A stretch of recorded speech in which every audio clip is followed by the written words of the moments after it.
সুপ্রভাত বন্ধুরা, আপনারা সবাই কেমন আছেন? আমি ভালো আছি। ভালো আছি বলতে গরমে কেউই বোধহয় ভালো নেই।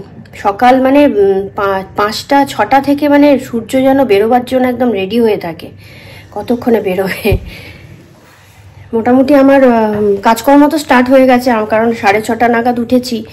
উঠে ঘরে টুকটাক করে গোছগাছ করা, ঝাড়পোছ করা, মানে যেটুকুনি ওয়ার্ড্রপ এগুলো পরিষ্কার করতে করতেই চোখ মুখের অবস্থা ভীষণ খারাপ। এরপর আবার রান্নাঘরে ঢুকতে হবে। চলো বন্ধুরা, তাহলে দেখাচ্ছি কি করছি আমি। অ্যাকচুয়ালি আমার নিত্যদিনের কাজটা না তোমাদের সঙ্গে আমি ভাগ করে নিতে চাই। আমার ভালো লাগে কাজ করতে বলতে কি, নিজের ঘরে নিজে কাজ করবো না এটা তো হয় না। বেশ বেশ ভালো লাগে। এই সৌমিকের জন্য একটুখানি গ্লুকন্ডি করে রাখলাম, যদিও গ্লুকন্ডি খেতে চায় না, যখন আসবে তখন দেব।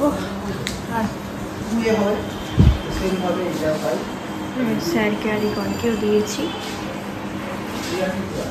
গরমে স্যার এসছেন পড়াতে। কালকের এইটুকুনি ফ্রাইড রাইস রয়ে গেছে। আজকে করলাম আলু পটলের তরকারি। পুরো সজনে ঢাকা দিলে না এটা বন্ধ হয়ে যাবে। করেছি এটাকে বলে ঢেঁকির শাক। ঢেঁকির শাক আপনারা চেনেন কি? বেগুন দিয়ে করেছি ঢেঁকির শাক, আর একটু করলা ভাজা।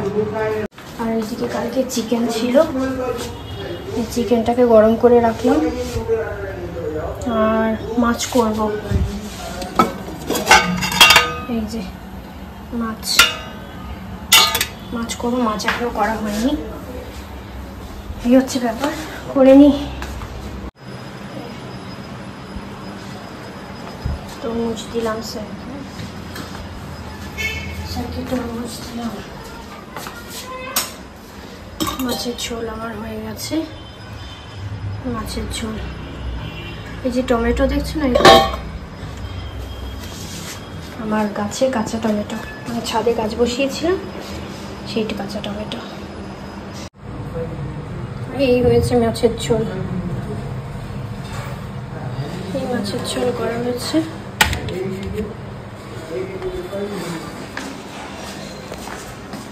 চলো রান্নাঘরটা আমি পরিষ্কার করে নিই। রান্নাঘরটা নোংরা হয়ে আছে, এবার আমাকে এটা পরিষ্কার করতে হবে। আজকে বিকালবেলা সৌমিক বললো একটু পাস্তা খাবে, তো সেই জন্য এই পাস্তা নিয়েছি। আমার ঘরে পাস্তা, স্প্যাগেটি এগুলো মোটামুটি সবসময় থাকে। এই জলটা ফুটছে, এবার আমি পাস্তাগুলো দিয়ে দেবো। সন্ধ্যাবেলা মুখরোচক খাবারের জন্য এই পাস্তা রেসিপিটা খুব সুন্দর, খুব চটজলদিও হয়ে যায়। যে মানে পাস্তাটা সেদ্ধ হতে যেটুকুনি টাইম লাগে। তাছাড়া আমার লাগছে পাস্তা আর পেঁয়াজ, ক্যাপসিকাম, এদিকে লাগছে গাজর, বিনস, আর 2খানা ডিম দিচ্ছি। আর লাগছে এই পিজা পাস্তা সসটা। ব্যাস এই দিয়েই আমার হয়ে যাবে আজকে টিফিন, সন্ধ্যাবেলার টিফিন পাস্তা। প্রথমে ডিমটাকে তেলের মধ্যে দিয়ে একটা ডিম ঝুড়ি বানিয়ে নেব। ডিম ঝুড়ি বানিয়ে নিতে হবে। আচ্ছা, আর এর মধ্যে দিতে হবে কিন্তু এই যে রসুন, একটু রসুন ছেঁচে নেবেন। আমি অফ টাইম পেলে না রসুন, গোটা রসুনকে ছুলে কোয়া থেকে বের করে ছুলে রেখে দিই, যখন তখন না যে কোনো রান্নায় আমার দেয়া হয়ে যায়, সুবিধা হয় এটা। আমি ডিম ভুজিটা তুলে নিয়ে তেলের মধ্যে রসুন দিয়ে দিয়েছি।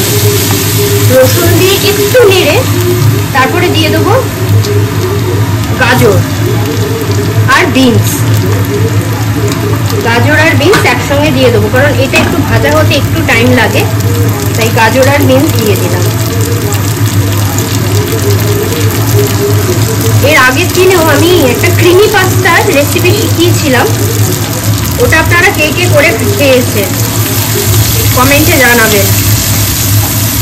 আচ্ছা, এখন আমি বিনস আর গাজরটা দিয়ে দিলাম, দিয়ে একটু ভাজা হোক।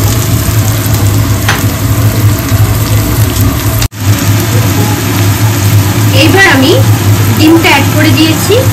ডিম অ্যাড করার পরে পাস্তাটাও অ্যাড করে দেবো।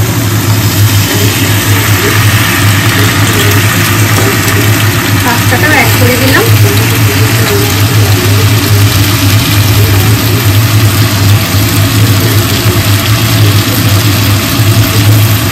স্বাদ অনুযায়ী মিষ্টি দিলাম।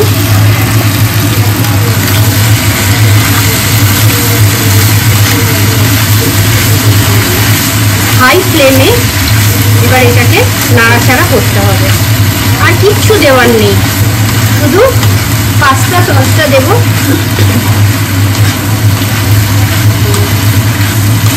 দেখো বন্ধুরা, আমি সস দিয়ে দিয়েছি, ওখানে মিক্সড হাফ দিলাম।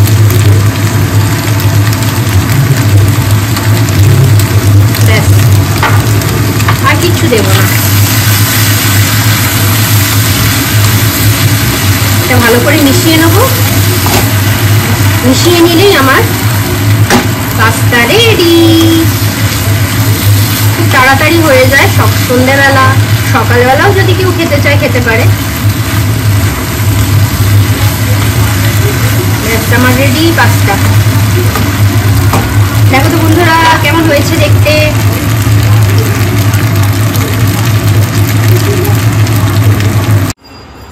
এই যে এখন ভাত হচ্ছে, ভাত করে নি।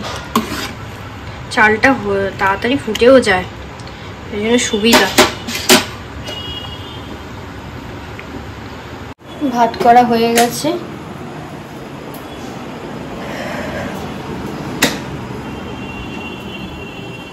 চালিয়ে নে এসিটা। একটু পড়তে বসেছে। ওই পাস্তা করলাম না, পাস্তা খেলো। আর আজকে মশা তো হয়েছে একটু, গরম পড়তে না পড়তেই। রিমোটটা তো চালা। সৌমিক এখন গেছে একটু এতে, দোকানে গেছে কারণ দোকানের দুটো ছেলে না শরীরটা খারাপ করেছে। ওই গরমেই হয়েছে, কারণ সবে গরমটা হুট করে পড়েছে তো। বাবা বাইরের দরজাটা দেওয়া আছে?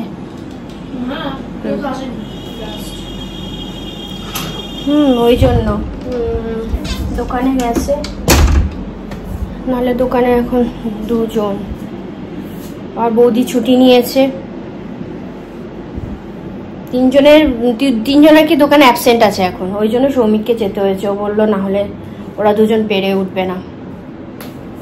আস্তে আস্তে 9:30 পৌনে 10টা হবে।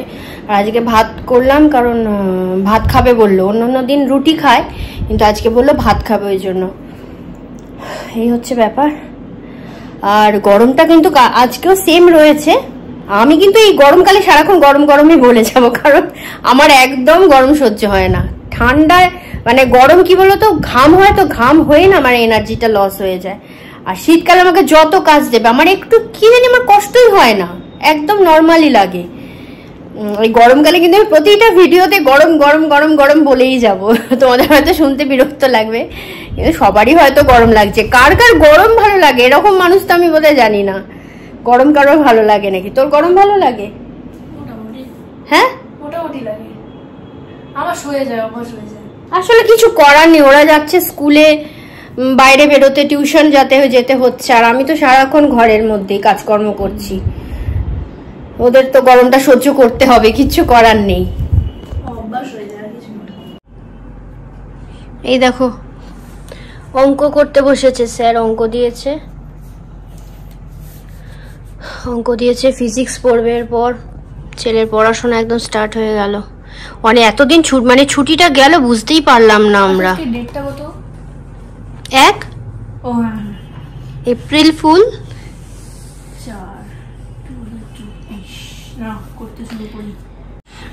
কিভাবে মানে ছুটিটা চলে গেল বোঝাই গেল না। মনে হলো যেন এই সেদিনকে পরীক্ষা শেষ হলো। আর এই যে এটা তো দেখানো হয়নি তোমাদের, এটা ছেলেকে কিনে দিয়েছে তার বাবা, স্যামসাং A15 না A15। 5G, এখন সব মোবাইলই 5G। আসলে এদিক ওদিক পড়তে যায় তো, আগে না একটা ছোট্ট ওই টেপা ফোন থাকে না নোকিয়ার, ওই ফোনই ইউজ করছিল। বাপি একটা অ্যান্ড্রয়েড ফোন নিয়েছে, ওই জন্য বাপির ফোনটা ইউজলেস হয়ে গেছিল। তা বলছিল যে কয়েকদিন ও ইউজ করুক, তারপরে তোরা ভালো ফোন কিনে দিস। তো মোটামুটি 1 বছরই চালালো। ছেলে এমনিতে আমার খুবই গুড বয়। ওকে ও বলেছিল বাবা আমি যখন 8 থেকে 9-এ উঠবো, ও বলেছিল যখন 8-এ আমি চালিয়ে নিচ্ছি, আমি যখন 8 থেকে 9-এ উঠবো তখন আমাকে একটু একটা অ্যান্ড্রয়েড ফোন কিনে দিও ভাবি। যাই হোক, ওর বাবার কথা রেখেছে, ওর বাবা ওর কথা রেখেছে, এই হচ্ছে ব্যাপার। এই নে ফোন ধর। যাই হোক, তাহলে আর ভিডিওটা আজকে আর বেশি বড় করছি না, এখানে এন্ড করছি। আর নতুন বন্ধুরা অতি অবশ্যই কিন্তু সাবস্ক্রাইব করে দিও। তোমরা ভালো থেকো, সাবধানে থেকো, সুস্থ থেকো, আর প্রচুর প্রচুর জল খাও, কারণ গরমটা হুট করে পড়েছে। তো এরপর তো আমি তো বলছি বুধবার দিন রিকনের স্কুল ওপেন হচ্ছে। এতদিন বাড়ির মধ্যে রেস্টে ছিল, সব বাচ্চাদেরই মোটামুটি স্কুল আজকে থেকে ওপেন হয়ে গেছে। তা বাচ্চাদের খুবই কষ্ট, মানে কিরকম লাগছে যেন। কিছু তো করার নেই, গরমটাকে সহ্য করতে হবে। আর রোদের মধ্যে একদম থাকবি না, আমাকে বারবার বলছি। রোদটা থেকে যত বাঁচিয়ে থাকবি তত ভালো। আর যতটুকুনি জল দেবো অন্তত ফিনিশ করে আসিস, খাওয়া দাওয়াটা জলটা ঠিকঠাক করে খাস। হ্যাঁ, এটাই বলেছি। দেখা যাক, শরীর যেন সবার সুস্থই থাকে, বাচ্চারা ভালো থাকে। বাচ্চারা ভালো থাকলে আমরা মা বাবারাও ভালো থাকবো, কি বলুন, তাই না? ঠিক আছে, আজকে ভিডিওটা এখানেই রাখছি। সবাই ভালো থাকবেন, সুস্থ থাকবেন। Good night, tata.